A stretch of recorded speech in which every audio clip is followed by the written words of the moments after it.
talked about still wanting to get everyone to 100% trust the offense and trust things.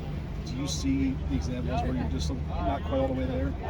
Not you personally, but yeah, sure. I mean, take Saturday for example, right? I think the first half, you can see specifically the offense trusting and not evaluating, as Coach always says.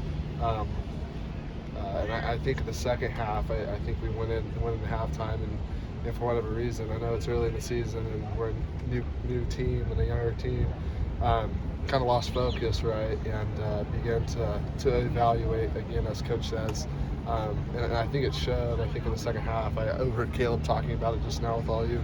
It was just a lack of focus, lack of execution, penalties were up, stalled drives, and so I think all of that is what Coach is talking about in terms of trusting the scheme and everything 100%.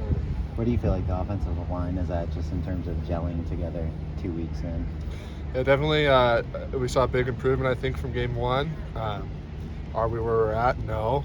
But Coach Hinson has challenged us specifically with this week, saying that the best O-lines in the country really will improve drastically from week 2 to week 4. So we're looking forward to go out this week and competing and seeing how well we're taking coaching and individual work and teamwork and applying that to the real game settings.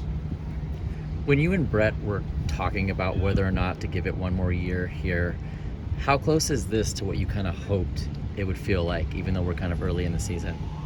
Yeah, I'm a guy who believes in process over outcome, right? So you can control the controllables, and that's your attitude and your effort, and those are two things. You wake up, you fight, you go to sleep, and you do it all over again the next day. So yeah, come back with Brett and I making the decision to come back. I think that was kind of the approach that we had, and just being older guys as well. We just wanted to commit to this university our best. And whatever was going to happen was going to happen, right? That's part of the stuff that's out of your control. So I think that's kind of the approach that we've had kind of going into this, and we've been super excited so far, and super grateful for this opportunity. Everything you've been through over the years, is it surreal at all to be number 17 in the country now and be where you're at?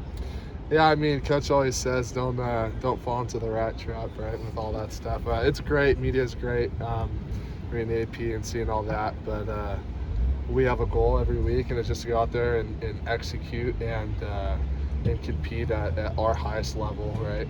It's always about us. It's never about anybody else except for us and our process. And what adjustments or improvements have you had to make to your game specifically to kind of fit into what this new version of the offense has been?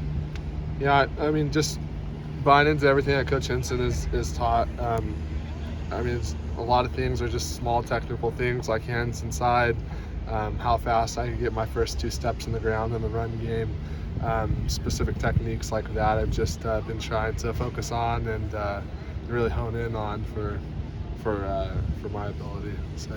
From an offensive lineman's perspective, how unique is the screen game in this offense? I know there was the Jordan touchdown in which like half the line had kind of come to the other side of the field to block. Does it feel like it's kind of more unique or different than yeah?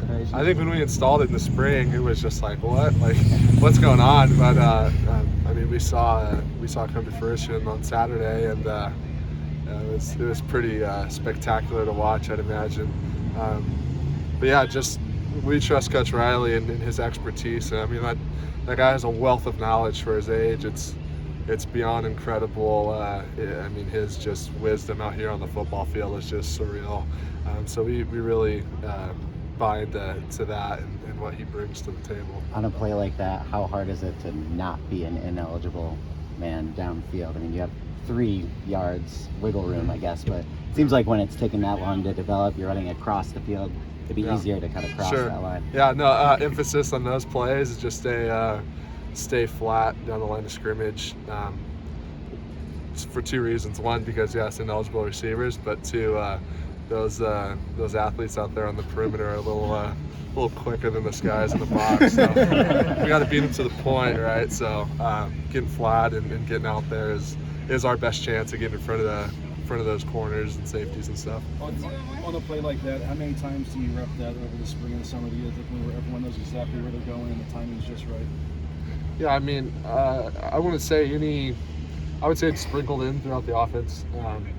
I wouldn't say there's a specific emphasis on something like that. It's just something that when coach sees a defense or finds it favorable to do in practice, I feel like it's something we'll do if it's not already scripted. So that's kind of like, from my perspective at least, where we stand on a play like that.